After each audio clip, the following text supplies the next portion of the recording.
How's everybody doing? I want to welcome you back to Book 3 of the Royal Rangers series, Duel at Araluen. Today we're in Chapter 34. Let's go ahead and get into it.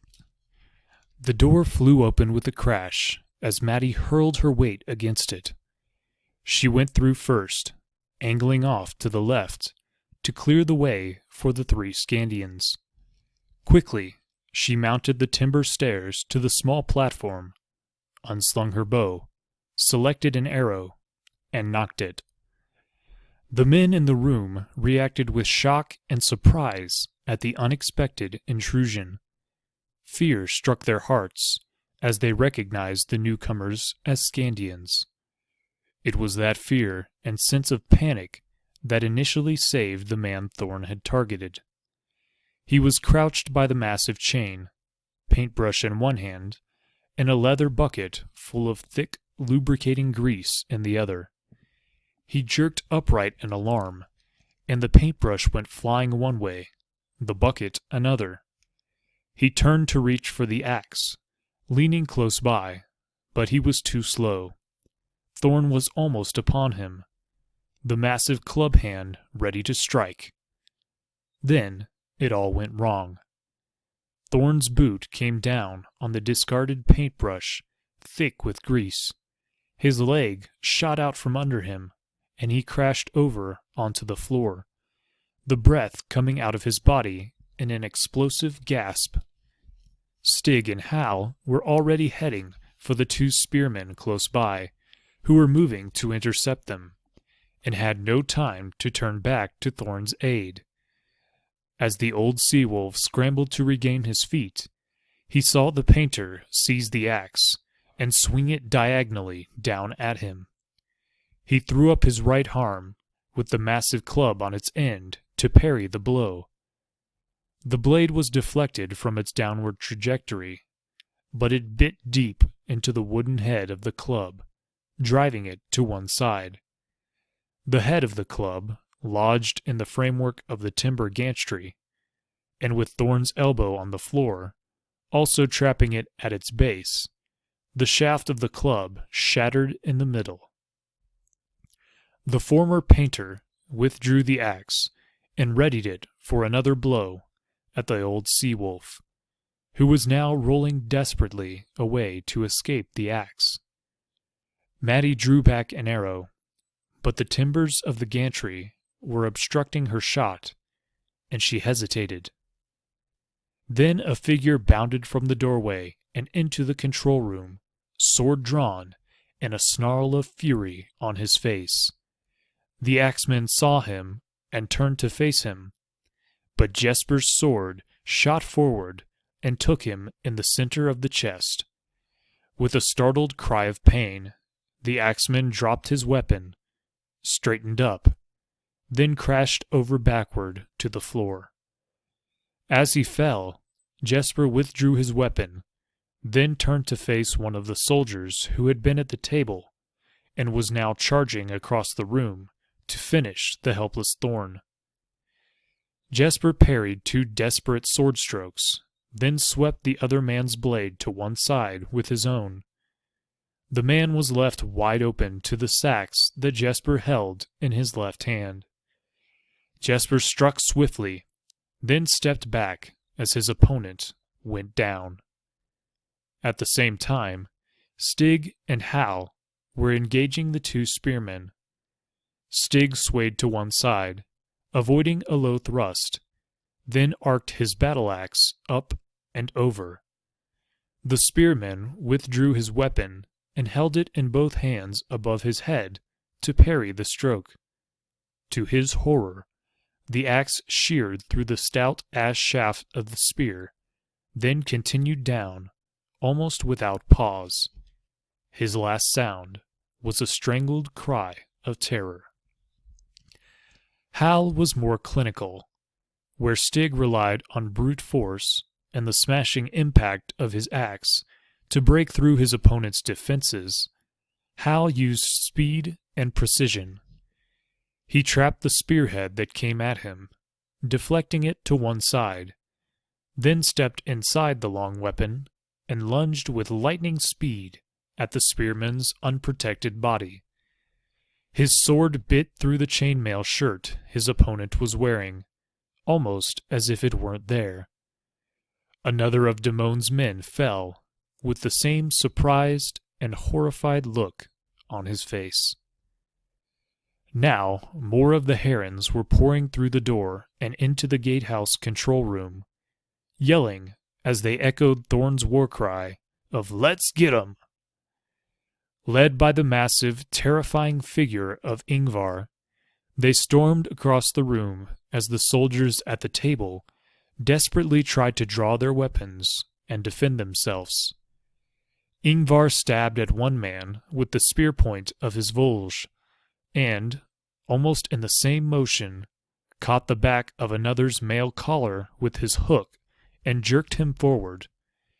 As the man stumbled, off balance, Ingvar smashed him in the chest with a flat-footed kick and sent him flying. Ulf and Wolf were close behind him, identical in appearance, and both spreading terror and confusion as the startled defenders thought they were seeing double. The gatehouse garrison began to throw down their weapons and hold up their hands in surrender. First one man, then two more. Then the swords and axes fell to the floor in a clattering shower, as the men begged for mercy. Stefan and Edvin, last to arrive on the floor, regarded the scene with mild disgust. "They might have left some for us," Edvin said in an aggrieved tone. Stefan shrugged. "They never do." Maddie slowly replaced her arrow in its quiver, then came down the stairs from the platform. She grinned at Hal. "Looks like you didn't need me," she said. He nodded. Then they both looked to where Jesper was helping Thorn to his feet. The white-haired old warrior regarded his shipmate for a few seconds in silence. Then he threw his left arm around him and drew him forward in a crushing bear hug. "Thanks, Jess," Thorn said simply. Jesper nodded once or twice, then replied, "I think I owed you, Thorn." But Thorn shook his head. "We're brother band. You don't owe me anything." For a minute or so, nobody said anything. Then Hal took control of the scene. He gestured to the disarmed garrison members. There were 5 of them still standing, their hands held high in surrender. "Ulf and Wolf, secure those prisoners." "Aye, aye, Hal," Wolf replied, and he and his brother began shoving the defeated group, herding them into a corner of the gatehouse, their orders reinforced by the menacing figure of Ingvar looming in the background. Hal strode across to the arrangement of levers and cogs that raised and lowered the drawbridge. "Now, let's see how we can get this bridge down," he said, studying the controls with a keen eye. He had never seen the workings of a drawbridge before, but he was a skilled engineer and designer, and it took him only a few moments to figure it out. The huge bridge was raised and lowered by heavy chains, which ran through the floor they were standing on, into the lower recesses of the gatehouse. They were controlled by a large windlass, with room for 6 men to turn it. In addition, to make the work easier, the bridge was fitted with a counterweight, so that only a relatively small effort was needed to raise it. The counterweight in this case was the heavy portcullis, the grilled barrier that came down across the entrance to the castle when the bridge was raised. As the bridge went down, the portcullis went up, and vice versa. While it took some effort to raise the huge bridge, lowering it was a relatively simple matter. There was a brake on the windlass that could be thrown off as the bridge started to move. Once the brake was off, gravity took over, and the bridge would simply fall down, bringing the portcullis up and opening the way into the castle. Hal gestured to his men. Ingvar, get that windlass turning. Stefan and Edvin, give him a hand. As they moved to the windlass, Edvin grinned ruefully at Stefan. We never get to do the fighting, he complained. We only get the donkey work that comes after it. Which was patently untrue. Over the years, the two of them had done more than their share of fighting. Stefan merely grunted, and together they grasped the spokes of the windlass. Ingvar towered over them and began to heave. The wheel didn't move. Hal walked quickly to them. You have to release the brake, he said, then stand clear once it's moving. He grasped the brake lever that inserted a massive iron stop into the cogwheel at the side of the windlass and hauled it back. The three herons heaved once more, and the windlass began to turn easily. The bridge started to go down, and Hal called to them, Let go and stand clear. They stepped back from the windlass, which began to turn faster and faster as the bridge gathered momentum. The massive chains either side clattered over the pulleys, shedding flakes of rust as they went. There was a mighty rumble from the depths of the gatehouse as the bridge dropped and the portcullis rose. Then the foot of the bridge crashed down on the far side of the moat, rebounding 1/2 meter in the air, then coming to rest in a cloud of dust. Hope we didn't break it, Edvin muttered. Hal shrugged. It's not our bridge. Light flooded into the gatehouse through the gap that had been closed by the bridge. Below them, the herons saw Horace spurring his horse forward, leading a charge across the bridge and into the castle yard. Time to give them a hand, Thorn said, and led the crew toward the heavy timber door that opened onto the battlements. Damon turned in horror as he heard the massive rumbling sound from the gatehouse. He went pale as he saw the bridge starting to descend, moving faster and faster with each meter. Below him, outside the walls, the attacking force had heard the telltale sound as well, and they cheered loudly, then started forward toward the castle. Get down to the yard and stop them, Damon yelled to the men on the battlements.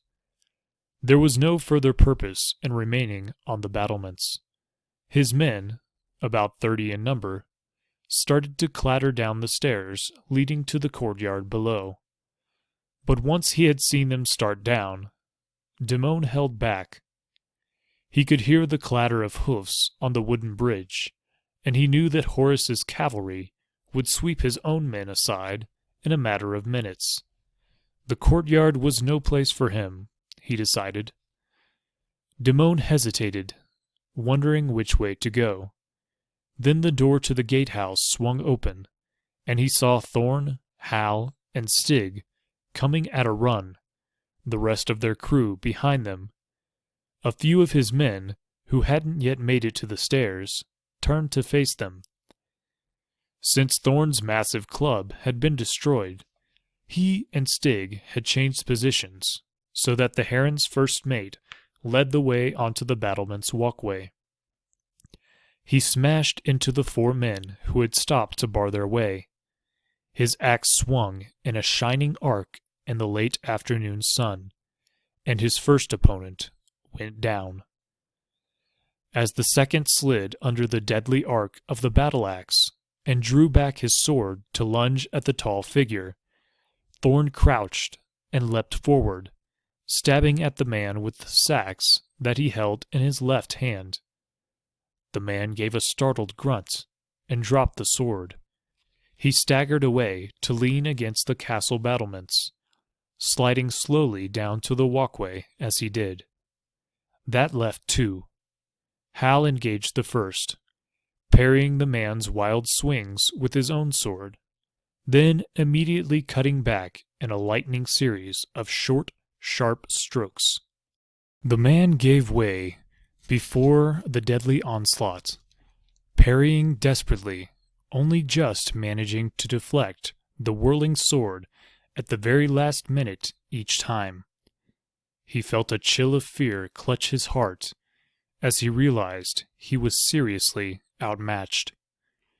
He would have thrown down his sword and yielded, but he had no time. If he dropped it, the Scandian sword would be on him before its owner could stop. In total panic, he turned to run, but Hal leapt forward, and reversing his sword, brought the heavy hilt down on the back of the man's head, sending him sprawling, unconscious, on the boards of the walkway. The fourth man had made the mistake of trying to engage Hal as the Skrull was preoccupied with his unfortunate comrade. He was armed with a spear, and he lunged underarm at the Scandian, but, fixated on his target, he hadn't noticed the massive form of Ingvar looming. The huge warrior reached over Hal's shoulder and batted the spear aside with his Volge, sending it flying out of the man's grasp with the force of the impact. The would-be attacker drew back a pace and fumbled for the sword at his waist. But Ingvar was too quick. He snagged the hook of his Volge into the chainmail bundled at the man's shoulder and jerked him forward, off balance. It was Ingvar's favorite fighting technique with his unique weapon, and one that few opponents were ever ready to counter. The man stumbled as he was jerked forward. In a flash, Ingvar disengaged the hook and reversed his weapon, swinging the heavy ashwood staff in a horizontal arc to smash against his opponent's head.